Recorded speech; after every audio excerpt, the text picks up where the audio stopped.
బక్రీద్ వేళ శ్రీనగర్లోని చారిత్రక జామా మసీదుకు తాళం వేయడం వివాదాస్పదంగా మారింది. వరుసగా 7వ ఏడాది ఇక్కడ ప్రార్థనలకు అనుమతి నిరాకరించింది జమ్మూ కశ్మీర్ పాలనా యంత్రాంగం.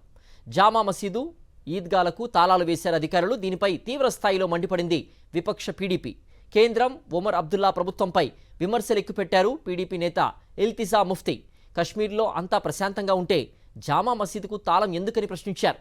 హురియత్ నేత మిర్వాయిద్ ఉమర్ ఫరూక్ను ఎందుకు హౌస్ అరెస్ట్ చేశారని నిలదీశారు. और अल्लाह ताला की रज़ा के लिए हमने जो हर कुर्बानी दी है उससे हमारी ज़िंदगी में इखलास आए, मोहब्बत आए। लेकिन अफसोस की बात यह है कि आज आप देखिए जामा मस्जिद के जो गेट्स हैं उनको फिर से लॉक किया गया है। मीरवाइज साहब को आज फिर से हाउस अरेस्ट किया है। तो मैं पूछना चाहती हूँ यहाँ जो एनसी सरकार है, एलजी साहब हैं, कि आप यहाँ जब क्लेम करते हैं that everything is normal, why is he still being placed under house arrest as India's only Muslim majority state, largest Muslim majority state? We Kashmiris have the right to worship. आप हमसे इबादत का हक क्यों छीन रहे हैं?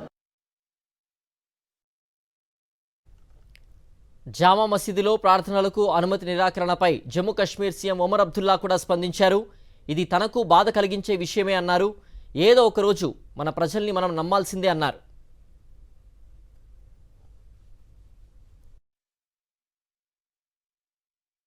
ज़ाती तौर मुझे इस बात का ज़रूर अफसोस है कि एक बार फिर श्रीनगर के ऐतिहासिक जामा मस्जिद में आज ईद की नमाज अदा करने की इजाज़त नहीं दी गई।